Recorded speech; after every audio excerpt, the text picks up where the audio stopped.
welcome to the first edition of the Naharjita Bookathon presented in association with the Raisumi Foundation. In this session, we are going to explore book The Light of Asia, the poem that defined the Buddha. The Light of Asia, an epic poem by Sir Edwin Arnold that was published in year 1879, chronicles the life and teachings of the Buddha, resonating profoundly worldwide for over a century. It deeply influenced figures like Swami Vivekanand, Mahatma Gandhi, Jawaharlal Nehru, and B.R. Ambedkar, shaping their perspective and actions. Jairam Ramesh intertwines literary, cultural, and political histories, revealing how Arnold's work transcended mere literature to influence social consciousness and historical events, including his impact on both Gaya and Gandhi's admiration for translation of the Bhagavad Gita. Our speaker for the session is Mr. Jairam Ramesh. He is an Indian economist and politician belonging to the Indian National Congress. He is a member of parliament representing Karnataka state in the Rajya Sabha. In July 2011, Jairam Ramesh was elevated to the Union Council of Minister of India and appointed Minister of Rural Development and Minister of the new Ministry of Drinking Water and Sanitation. However, in the cabinet reshuffle in October 2012, he has been devastated of the portfolio of Ministry of Drinking Water and Sanitation. He was previously the Indian Minister of the Ministry of Environment and Forest from May 2009 to July 2011. Our moderator of the session is Ms. Mandira Nair. She is a senior special correspondent at The Week. She writes on foreign policy, culture, books, and history. In 2015, she was awarded the Charles Wallace Scholarship. Now, I would like to hand over our session to our moderator. Mr. Ramesh. The Light of Asia is a fabulous book. I think what is wonderful about it, I think, is that, and this you can kind of go wrong with. I mean, so when the book arrived, it said it was the biography of a poem, and I don't think anybody's ever done a biography of a poem, so that was intriguing. But it was also a poem that was historic, and has had really a far-reaching effect on almost all the Indian politicians. So I really wanted to ask you straight off. I think you said you'd read the book when you read the poem when you were 15, right? Can you talk about reading it? Can you talk about why you chose to write the biography? Yeah. Well, I'm 67 now, so I read it when I was 15 years old, which is about over 50 years ago, when I was beginning to read serious stuff, serious literature. I happened to read it because there was a copy lying around at home. And like every Indian, I was fascinated with the life of the Buddha. We are all taught about the Buddha in school, if you remember. There's always a chapter in some book or the other on Buddha and, Devadatta and Ananda and the life of Vardhamana Mahavira. These are all, things that we grow up with. And therefore, this book just stuck in my mind, and it remained with me wherever I went over the long course of my career. And whatever I did, whether I was in government, whether I was in politics, when I was studying abroad, the figure of the Buddha was always part of my being. Buddha is part of every Indian's DNA. He's hardwired into every Indian. We are all fascinated and captivated and enamored by the life and personality of Buddha, even though we may not be Buddhists in the formal religious sense of the term. So it's that, that poem just remained with me. And last year, I had written three biographies, three political biographies, Indira Gandhi, P.N. Huxer, and V.K. Krishna Menon. And I wanted to write something different. And so it just struck me that why not write the biography of this poem? Because of the extraordinary influence the poem had in America, in Europe, in England, and in all over Asia, and it really became a milestone in our understanding of the life of the Buddha. So this became Mandira actually a two-in-one biography. Hmm. It's a biography of a poem, but you cannot write the biography of a poem without writing the biography of the poet. Poet, yes. So the poet also was a very interesting man, Sir Edwin Arnold. Hmm. He knew multiple languages, fluent in Hmm. Sanskrit. He spent 2 years in Pune between 1857 and 1860 as principal of the Pune College that Yeah. later became Deccan College.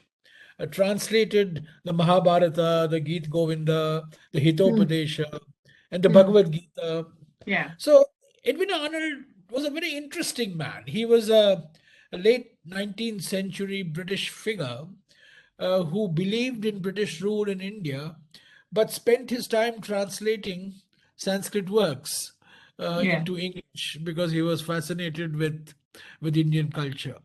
So this became a two-in-one biography: biography of the poem and biography of the poet.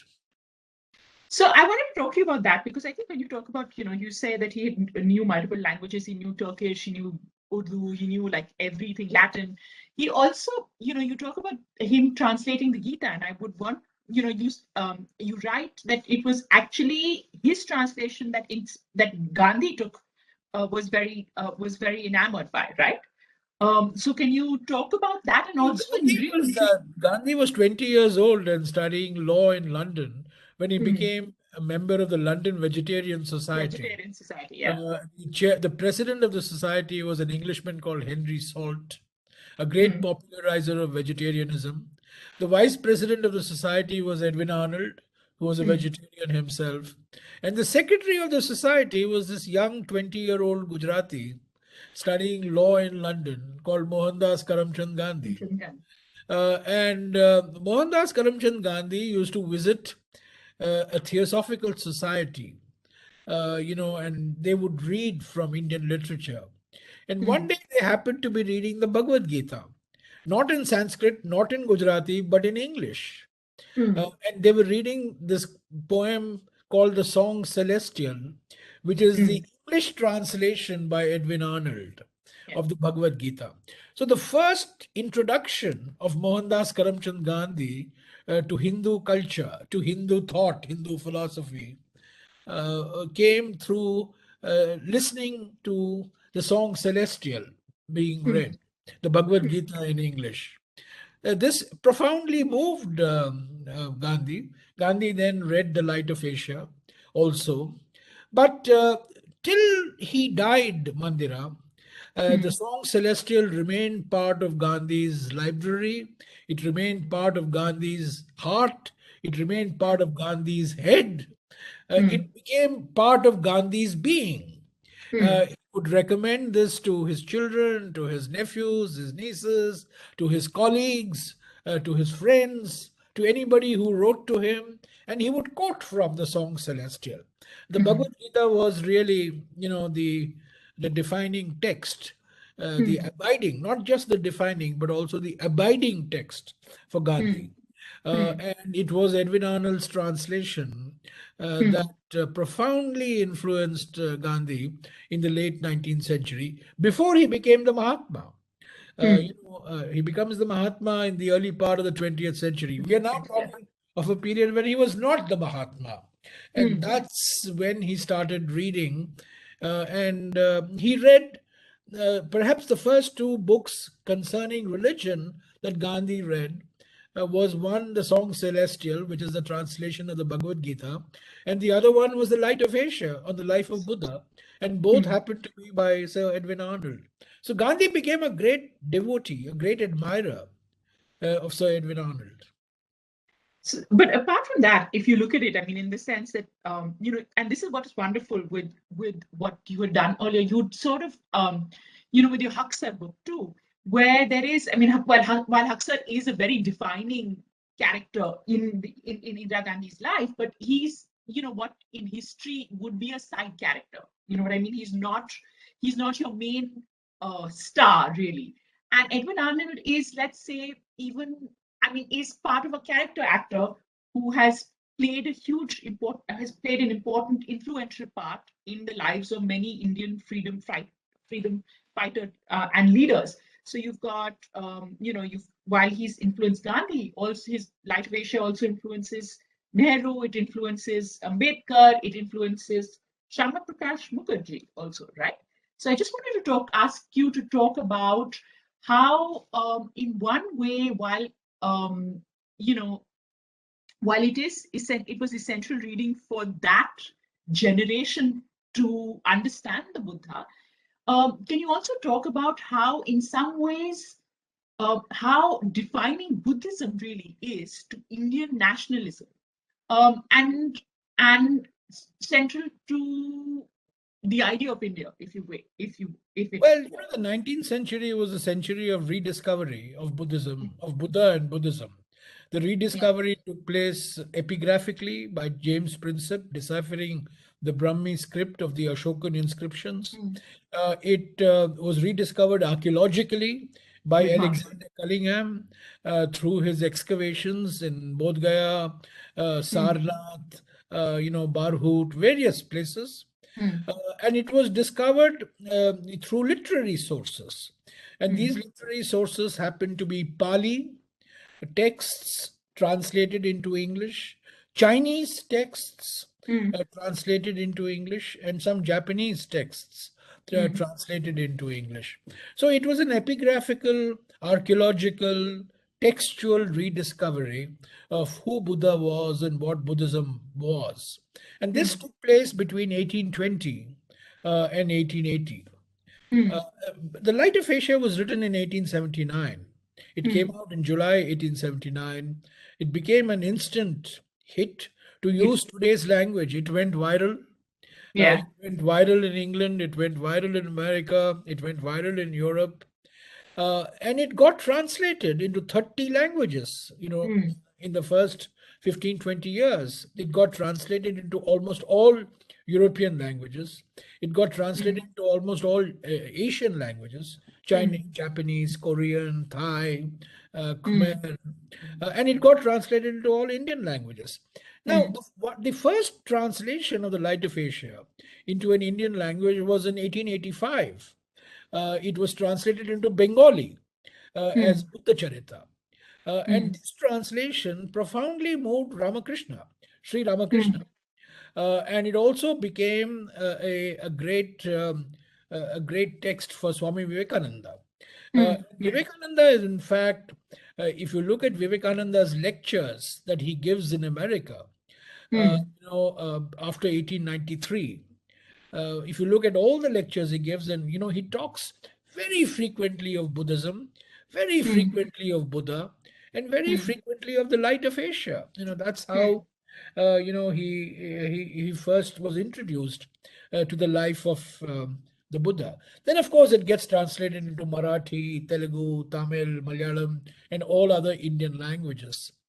Vivekananda really is the first, Indian figure who really popularizes the Light of Asia. Motivation. And then, of course, you have Gandhi, and then Ambedkar, Yeah.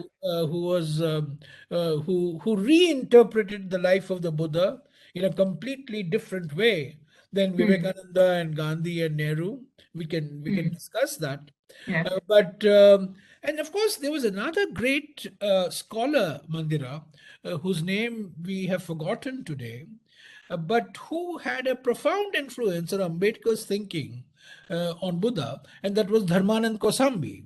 Yeah. Dharmanand Kosambi was perhaps India's greatest scholar of Pali. And Dharmanand Kosambi uh, uh, discovered the Light of Asia in its Marathi translation. Hmm. It was translated into Marathi in 1894.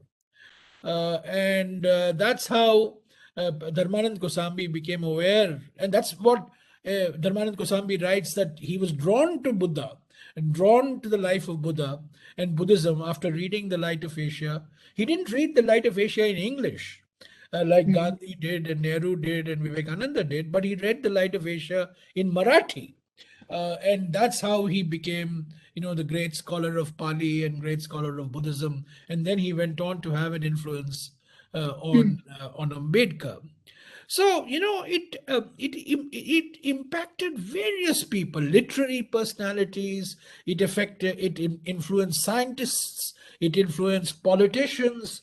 It influenced musicians. And the reason is very simple, Mandira. It became viral. It became a phenomenon, and it became a sensation because it dealt with the life of the Buddha. And the Buddha became a cult figure. The Buddha became somebody whom everybody was looking up to. Buddha was not a religious figure. Buddha was a spiritual, as an ethical figure. And Buddha never said that I am God. Yeah. And that appealed to a lot of people. People were looking for a system of morality. People were looking for a system of ethics. Buddha was only a Margadata. He was not a Mokshadata. Uh, and that I think was what made Christians embrace Buddha, Muslims embrace Buddha, Hindus embrace Buddha. So Buddha became, he was not a religion, he was not a religious figure. He was not seen as, he never said, I am God. Yeah. Buddha said that be your own light. And all this came through the life of the Buddha, which Edwin Arnold had captured in beautiful poetry. And I think that's the reason why this poem became the phenomenon it became, because it dealt with the life of a person uh, in whom there was worldwide interest. In 1850, nobody knew of Buddha Exactly.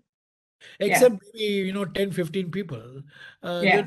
Nobody knew of who Buddha was. But by 1900, I would say there was a Buddha mania. Yeah. There was a decline in the role of the church. There was growing atheism. There was growing disillusionment and disenchantment with organized Christianity. Religion. Yeah. And people saw in Buddha as an alternative. That, he's somebody, who teaches us ethics, who teaches us morality. So I think that's what made the poem the hit that it became. It was a super hit. And that's why people across the disciplines, whether they were writers, poets, authors, scientists, musicians, across and in all countries, I can't think of one country. In my book, I've discussed country Yeah. by country. By I country. can't Yeah. think of one country where Buddha didn't have an impact or Buddha didn't have an influence. So I can ask you, one of the things, of course, you've talked about um, is that apart from that, it has an interesting link to India and Indian cinema. So Light of Asia, which became a film with Himanshu Rai, is the first Indo-German production, and was the first sort of feature film in some ways in this thing with great romance and things like that. So can you talk about that? And then can I ask you to talk about the Honolulu connection? Well, yes, it was made into film in 1925. It was Yeah, it was an Indo-German film. Uh, yeah, it was made in English, it was made in German, and it was made in Hindi. It was yeah. called Prem Sannyas in Hindi, Brave Cineas, yeah, one of the earliest Hindi films, yeah, starring Himanshu Rai, who yeah. was the Amitabh Bachchan of his day, and Rima Exactly. Devi, who was maybe the Aishwarya Rai of her day. So this is in Yeah, yeah, 1925 when yeah. the film was made in German. Der Licht die ASEAN, which is the Light of Asia. It was also made in English, the Light of Asia, and it was made in Hindi, Prem Sannyas. And it then, it influenced Rabindranath Tagore, and Yeah. Tagore actually, has a poem on Buddha. Tagore was profoundly moved by Buddha. The Tagore family Yeah. was a Hindu family, but were profoundly, Buddha followers. And Tagore, writes poetry on the life of the Buddha. His nephew, Abanindranath Tagore, one of the great painters of India of the 20th century, takes up the Light of Asia in his themes. So Edwin Arnold's work not only gets into film, but also becomes part of the poetry tradition in India. And then it becomes part of the artistic tradition. It becomes part of painting and so on and so forth. A very interesting story I discovered, which will intrigued you and others, that India's first Nobel Prize in Science was won by C.V. Raman, Raman, yeah, great yeah. Indian physicist. And when Raman accepted the Nobel Prize in Stockholm in December 1930, he said, "I have been influenced by three books in my life. The first book was by a German physicist called Helmholtz. It's natural that a physics book would influence a physicist. The second book was Euclid's Geometry, which is a Yeah. foundational text for geometry.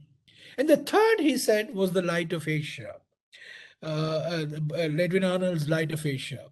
And then he goes on to say, when he's accepting the Nobel Prize for Physics in December of 1930, he goes on to say that I learned from the poem and I learned from the life of the Buddha the values and virtues of compassion, of tolerance, of understanding, of being your own searcher for truth, and ultimately also of the value of renunciation.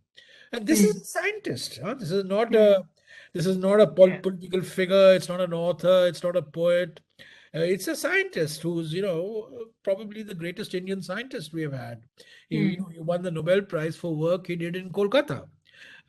He didn't get his Nobel Prize for work that he did in America or in England. Yeah. There have been Yeah. Indians who got Nobel Prize Yeah. for He's work as done in Indian as England it and comes. America. But here was a man who was working in Calcutta in the 1920s, and he gets the Nobel Prize in 1930. And when he accepts the Nobel Prize, says that one of the three books that have influenced me the most was The Light of Asia.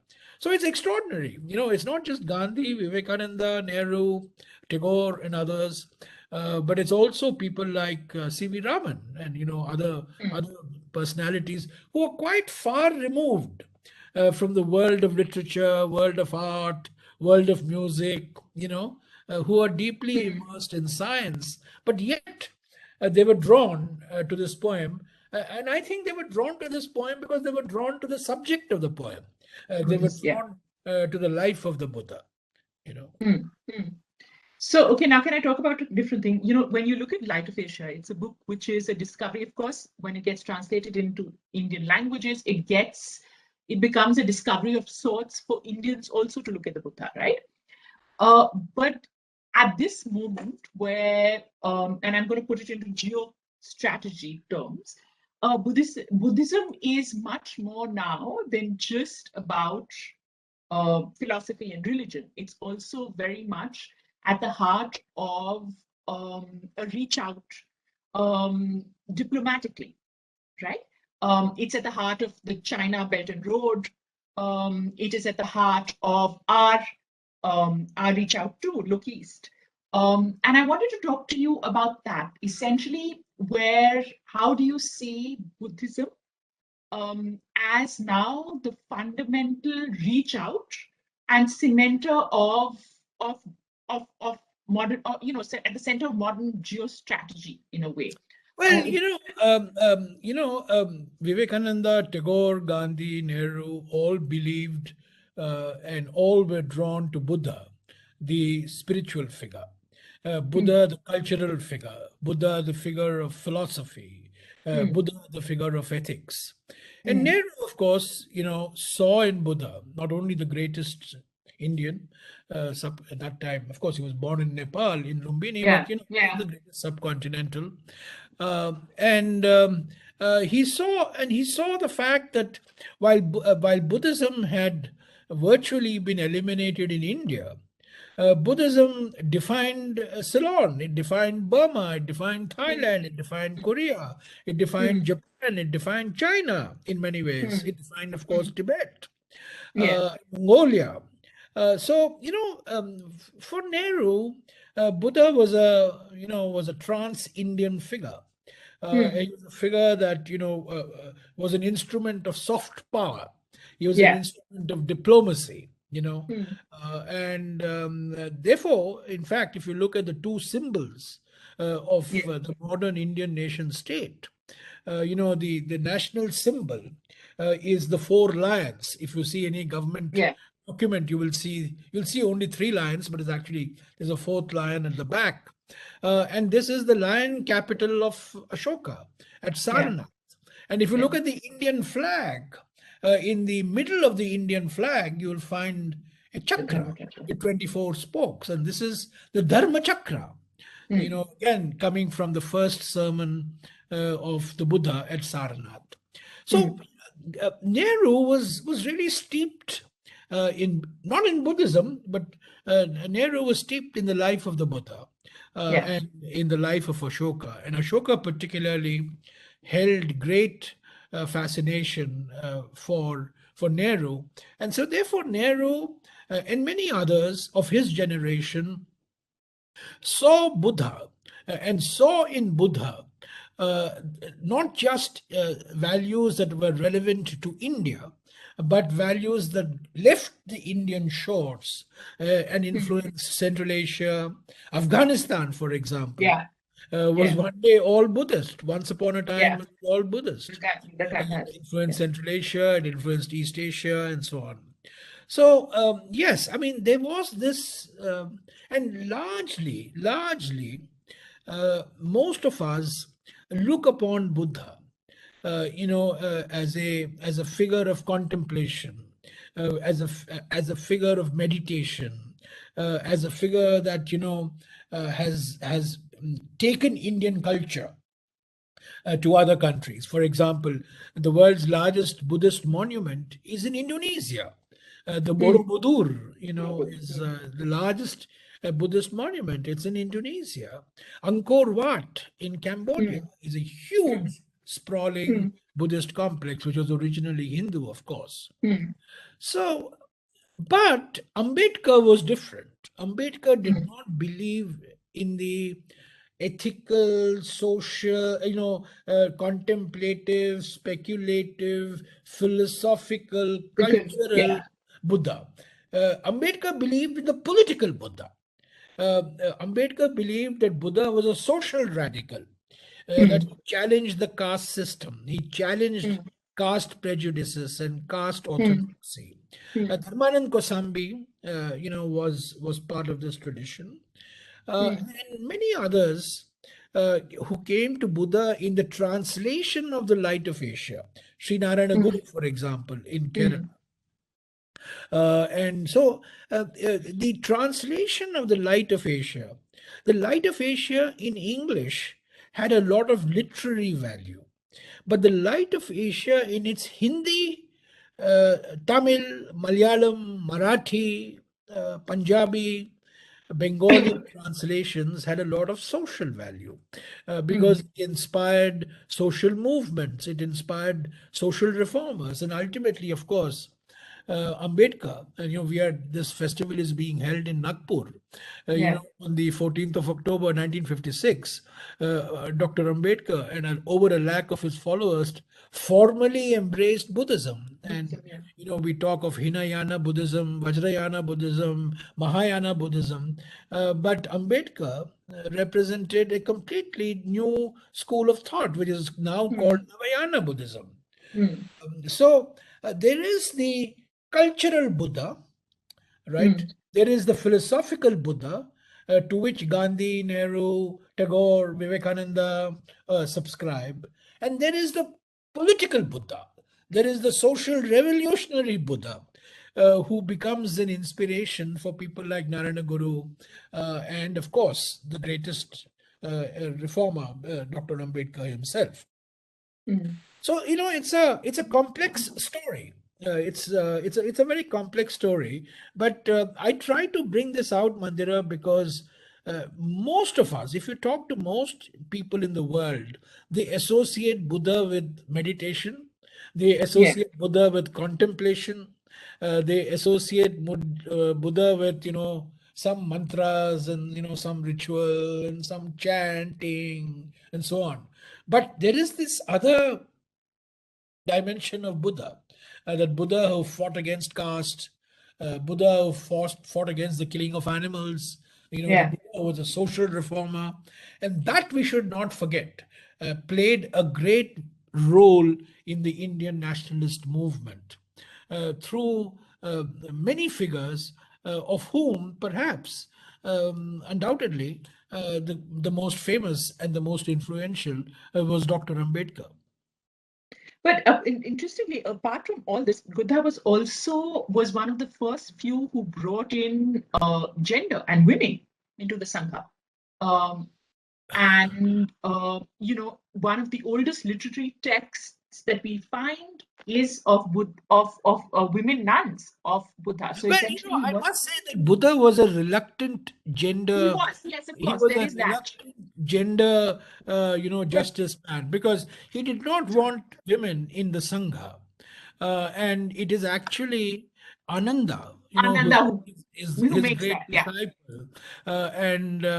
It is his aunt, who and comes. a stepmother who wants to become part of the Mm. Sangha. And finally, it is Ananda who convinces the Buddha. But Buddha, by instinct, was not a gender justice man. Not enough, Yeah, but he yeah, was a but caste reformer. He opened the Sangha to different castes. He did not believe in caste hierarchy, did not believe in caste prejudice, caste orthodoxy. But to say that Buddha was a gender justice man is I, carrying. I, I didn't, carrying I didn't say he was. One not, second, I didn't say I he was would agree gender with that justice. because I uh, said that he opened the sangha at that point of time, which he was, opened it up. He opened yeah, it up. He yeah, opened the Sangha to to Buddhist nuns, and the earliest poetry of the Buddhist nuns, which you read, if you read now, it's uh, so beautiful I and know, so powerful. It's called the Terigatha. I know, These are the and I think stories, I the have it on my poetry shelf somewhere. of Buddhist nuns. Yes, but one should never forget that Buddha came to this somewhat True. reluctantly. He had to be persuaded by Ananda. Yeah, Tradition tells yeah, us but that he had to be persuaded by Ananda. true, he did. But it was, if you read the Theravada, you see that there was Amrapali, there was a woman who was a courtesan, there were different kinds of women. You find a lot of donations by women, Buddhist nun carry across aspects of the Buddha when they trade and this thing. So there is that aspect. I'm not suggesting that he was gender just and he was 21st See century or the equality. paradox Mandira, Buddha did not preach Buddhism. Yeah, that's true. Buddha did not become Buddha by following a Buddha. Yeah, yeah. Buddha became Buddha by experimentation, Mm, by making mistakes, mm, by learning from those mistakes. And he tells Ananda at the end, be your own light, mm, be your own searcher. That's why Dr. Ambedkar said it beautifully. Dr. Ambedkar said in his book Buddha and his Dhamma, which was published after Dr. Ambedkar's death in 1956, that Buddha was not a moksha data, he was a marga data. He showed yeah. the way. He Mm, did not say, I am God. This Buddhism thing comes after Ashoka. It yeah, comes yeah.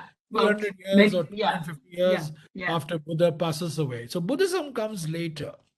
And that's why, when people ask me, yeah, uh, why I wrote this book and what Buddha means. I always distinguish between Buddhism and Buddha. For Mm, me, Buddhism is as ritualistic. Buddhism is as ritualistic, as oppressive, as dangerous as organized Hinduism, organized mm, Islam, organized mm, Christianity, organized Zoroastrianism. mm, This organization it can be really oppressive, and at times, as we have seen from the example of Sri Lanka, yeah. it can be Oh, violent. Myanmar. It can be violent. But I distinguish Buddha from Buddhism. And I Yeah, tell my Sri Lankan friends, Sri Lanka needs more Buddha and less Buddhism. that's You Buddhism.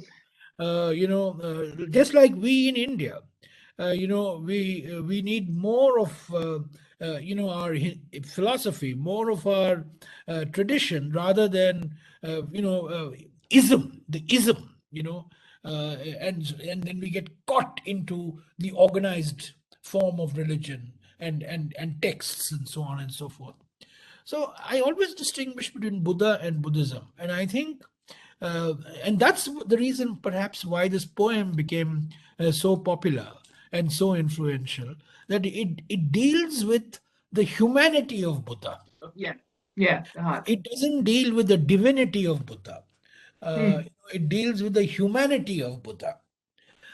So I think, you see, and I've always wondered, take Sri Lanka, take Myanmar, take Thailand. Hmm. These are Buddhist societies, but these are also societies where you have a lot of social violence. Hmm. Hmm. You Hmm. know, these are not peaceful societies.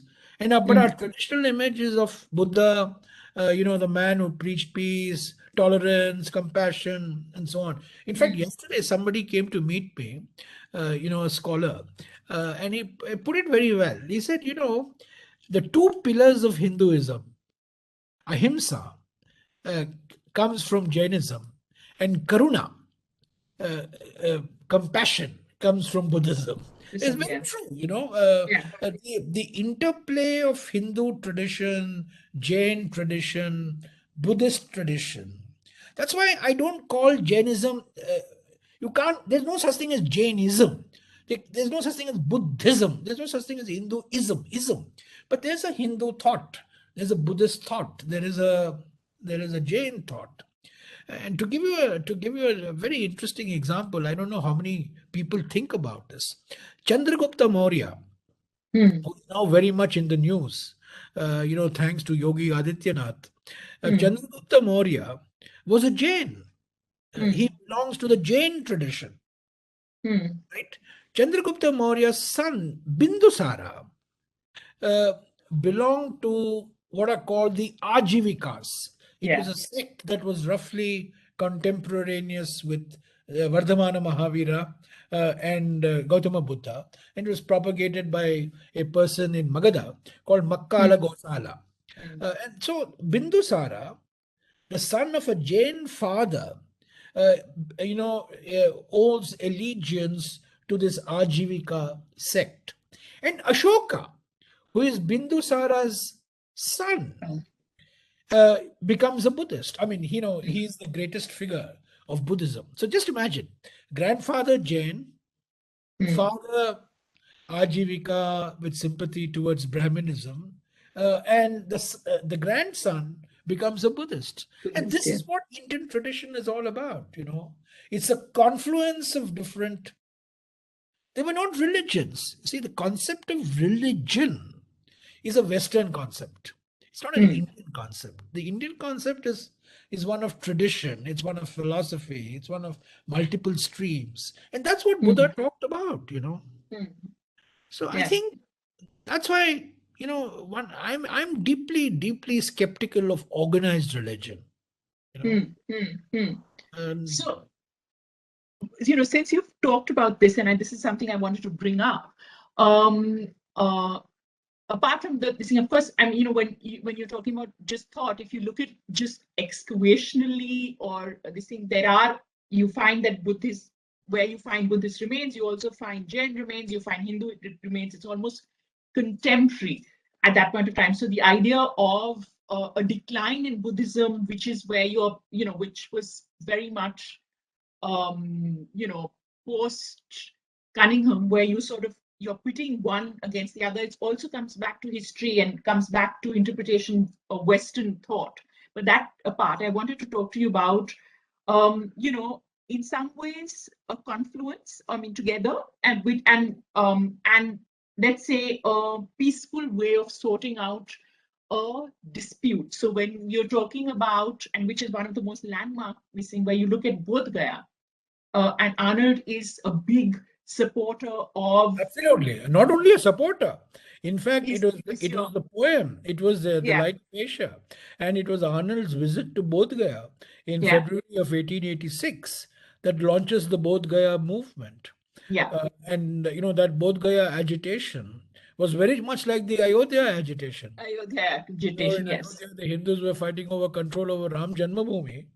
And in the Bodh Gaya agitation, which lasted almost 68 years, 69 Mm, years, The Buddhist community was fighting over the control over the place of enlightenment at Yeah. Bodh Gaya, which was then under the control of the Shaivite priests. So Edwin Arnold plays a crucial role in launching this agitation for the control of Bodh Gaya, the Mahabodhi temple in Bodh Gaya, Yeah. the site of Buddha's enlightenment, Yeah. to be controlled by the Buddhists. And it's only in May 1953 that this issue is resolved, and it is resolved in the typical Indian way, a 50-50 way. India is the Yeah. best 50-50 country. So it was Yeah. controlled 50% by Hindus and 50% by Buddhists in a management committee. But yes, but it was a peaceful resolution. Yeah. It lasted 53 plus 15, 68 years. It involved Gandhi, it involved Rajendra Prasad, it involved many people. Tagore, Vivekananda also was involved in the initial years. Finally, it was resolved. It was a peaceful resolution. And today, the Mahabodhi temple in Bodh Gaya is under the control of a management committee, half of whom are Hindus and another half are Buddhists. So the Bodh Gaya agitation is a very important landmark in India's political history. And the rediscovery of Bodh Gaya, the rediscovery of Sarnath, these are all recent rediscoveries. Yeah. As you said, Buddhism had virtually disappeared from India. Yeah. It's a living presence in the rest of Asia. But in India, Buddha is a living presence. Buddhism is not a living presence.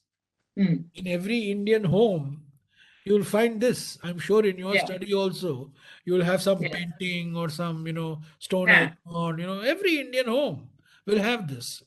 But Buddhism is not. Buddhism has vanished from India, except in small pockets. So the Bodh Gaya rediscovery of Bodh Gaya, rediscovery of Sarnath, and there are other things that Takshila in Pakistan. Yeah. There was Yeah.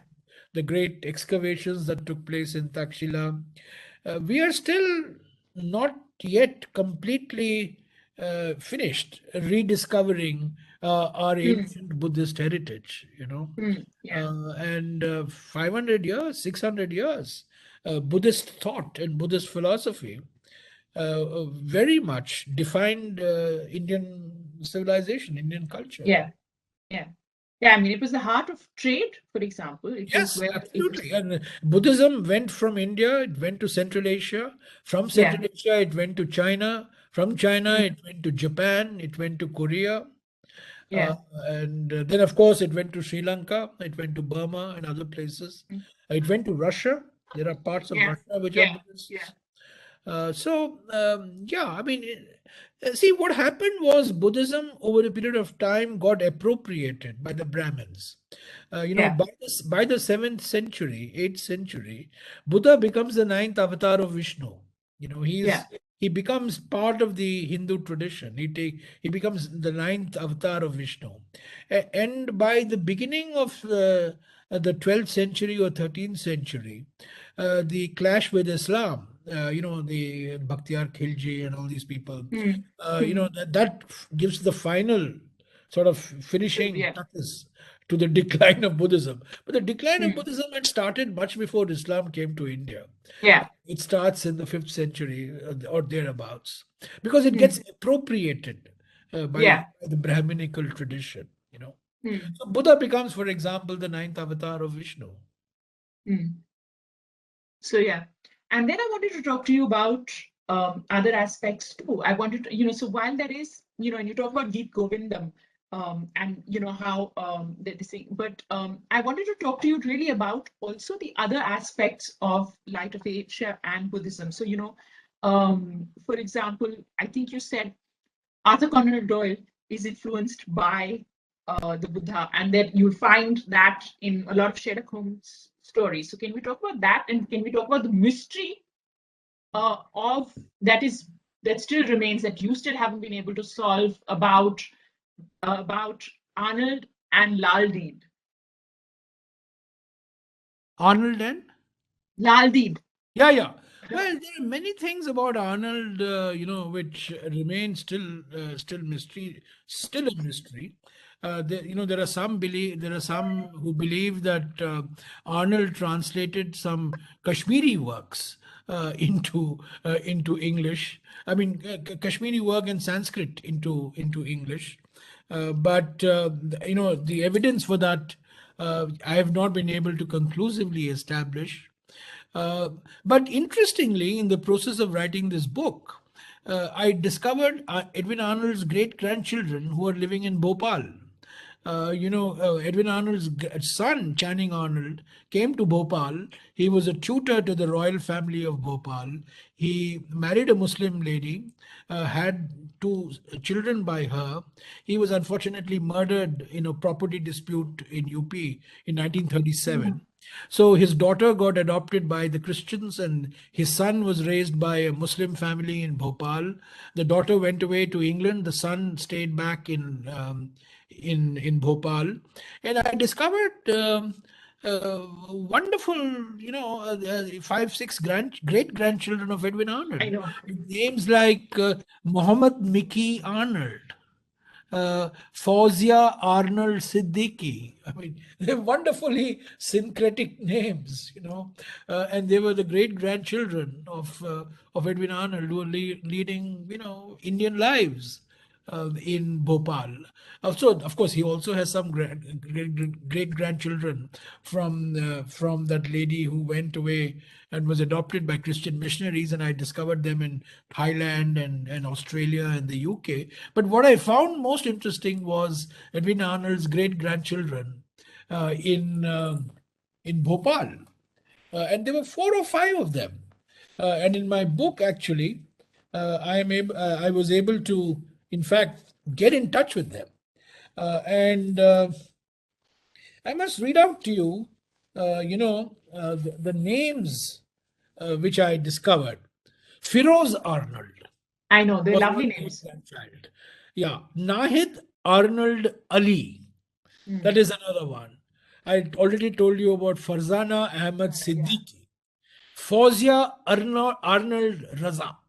And then, of course, there is Mohammed Michael Arnold. Arnold. This Yeah. Yeah. is a photograph, Mohammed Yeah. Michael Arnold. Yeah. Yeah. Yeah. And he is a great grandson of Edwin Arnold. So, I mean, that's a fitting closure to the book, that a True. man who came to India in 1857 as principal of Pune College, picked up Sanskrit, picked up Marathi, became one of the greatest popularizers of Indian literature, Sanskrit literature, in the late 19th century. Would discover his great grandchildren very accidentally in Bhopal. Yeah, yeah. And what I think is also very interesting is that his you talked about his son, where you talk about his Bhopal connection, but you don't talk about his Burma connection, where he is actually at the heart of a Yes. very landmark case and about freedom of expression, which Well, is very sort of absolutely. I mean, obviously Arnold had a lot of influence, and there were people in England who became Buddhists after reading this poem. And there were people in Sri Lanka, of course, that time it was called Ceylon. It became very popular in Burma, which is today Myanmar. yeah. And his son Channing Arnold actually goes off to Burma, and he becomes a journalist, gets involved in some great cases against the British Raj, is a rebel, against the British Raj. And then, of course, he comes to India, becomes tutor to the Bhopal royal family, and I've discussed that, as I mentioned to you. So, it's a very interesting life, Mandira. Here Yeah. was Ibn Arnold, a great Victorian, a great believer in British rule in India, but at the same time, somebody who loved Indian literature, Indian poetry, Indian music, Indian painting, translated the Mahabharata, Gita Govinda, Hitopadesha, Bhagavad Gita. He also had translations from Persian. he had translations from Arabic, he had translations from Turkish. So he Mm. knew, multiple languages. He must have known about Mm. 12 or 13 languages. Yeah, you Wrote say books. that. In the last 10 years of his life, he married a Japanese woman and he Yeah. became very fluent in Japanese. And, he became a very important voice in the Anglo-German, as Anglo-Japanese connection. So he was an unusual Britisher. I mean, we tend to dismiss these Britishers as colonialists. Yeah. But they were also scholars. They were also Yeah. genuinely interested in India. Indian botany, Indian science. He introduced, for example, he was the first to introduce science education in Pune College. Okay. And he said, yes, knowledge of Sanskrit very important, but also knowledge of science is very Yeah. important. Now we're talking Mm. of 1860, huh? I mean, Yes. we're not talking of the 21st century. We're talking of True. 1860, and here's a Yeah. man, Yeah. saying that Indians must learn science. Mm. Wanted women to be educated. Mm. Wanted non-Brahmins. In the 19th century, education was open only to Brahmins. Yeah. It was very caste, ridden society. Mm. And he Mm. was arguing for opening up of colleges and schools to people of different castes, Mm. to girls, having more girls' schools. So he's a very unusual figure. But at the same time, he was not somebody who was advocating independence for India. No. Yeah, he No. was he was not sympathetic or a supporter of political independence for India. But at the same time, he was the great champion of the cultural heritage of India, whether it was an Yeah. Islamic heritage, whether it was a Hindu heritage, most importantly, of course, the Buddhist heritage. So I'm going to, before we wrap up, I'm going to ask you to just read one bit, which is about the letter and what connects Light of Asia with Nehru and Churchill, because I think that's a really interesting Well, exchange. this is very interesting, and there's one of the reasons why I actually wrote this book, although it was in my mind. When I was going through the letters of Nehru, 2 years ago, I suddenly discovered two letters from Winston Churchill to him, written in early Mm. 1955. One letter was written to him in April, and another one written to him in June. And here is Winston Churchill, the outgoing British Prime Minister, writing to an Indian Prime Minister whom he had put in jail when he was Yeah. Prime Minister, in 1941. If you remember, in 1942, actually, when the Quit India movement starts. World status. Yeah. Churchill was the Prime Minister of the UK, and Nehru and others were imprisoned for almost 2.5 years.